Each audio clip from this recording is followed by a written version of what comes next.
While we are set to say goodbye to 2019, a celestial treat is waiting for us, and that is solar eclipse 26 December 2019. What makes this one so special is that it is going to create a ring of fire. Another very special thing about this one is that it's coming right after the Christmas on 26 December. It is going to be visible in India, Pakistan, Singapore, Saudi Arabia and Australia. Today I wanted to discuss certain myths versus facts that our grandparents has taught us. My grandma used to say a lot of things.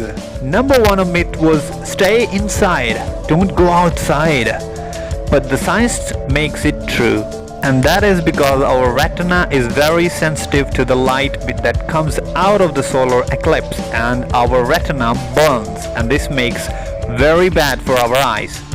Myth number 2, don't cook, don't eat anything. We used to believe that no matter how hungry you are not allowed to cook or eat anything during the solar eclipse.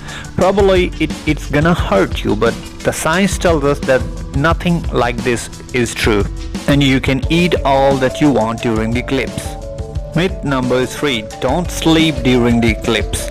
It is used to say that whenever you sleep during the eclipse, it's gonna harm your brain, and especially to the little ones, and more especially to the women who are pregnant.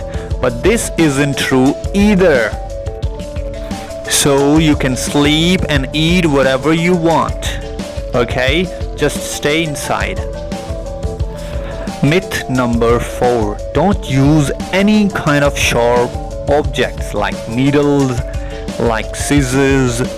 All these gonna harm some way or the other to you or your baby when you're pregnant. But this isn't true either, as the science tells us that it has nothing to do with the reality. So stay safe, like our video and share it with your friends. Thank you for watching the video. Bye bye.